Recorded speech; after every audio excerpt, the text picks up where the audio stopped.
Hi friends, இன்றைக்கி chicken biryani எப்படி செய்யலான்னு பார்க்கலாம் வாங்க. ஒரு பாத்திரத்தில் எண்ணெய் விட்டுட்டு பிரியாணிக்கு தேவையான அளவு எண்ணெய் விட்டுட்டு அதுக்கப்புறம் கட் பண்ண வெங்காயம் சேர்த்துட்டு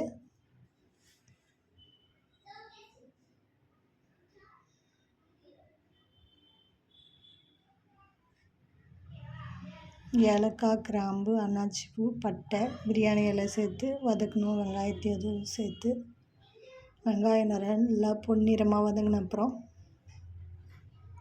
கொத்தமல்லி தழை சேர்த்துக்கணும். அதையும் நல்லா வதக்கணும்.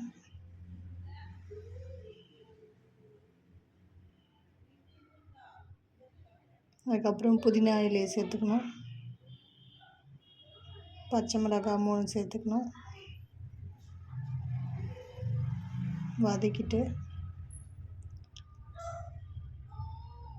ரெட் சில்லி பவுட்ரு தேவையான அளவு, காஷ்மீரி சில்லி சேர்த்துக்கணும்.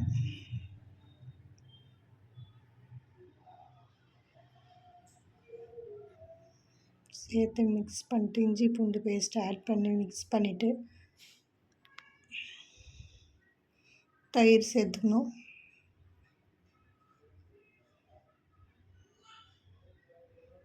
தயிரை நல்லா மிக்ஸ் பண்ணிவிட்டு அதுக்கப்புறம் தக்காளியை சேர்த்துக்கணும்.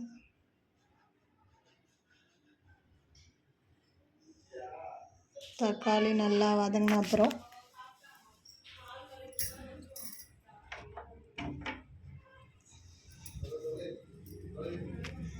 தேவையான அளவு தண்ணி விட்டுக்கணும்.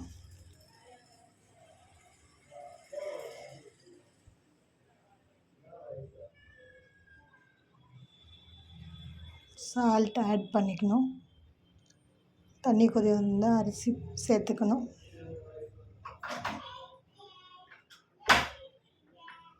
சேர்த்துட்ட அப்புறம் ஒரு 15 நிமிஷம் தம் போட்டு இருக்குன்னா பிரியாணி ரெடி. சுவையான பிரியாணி ரெடி.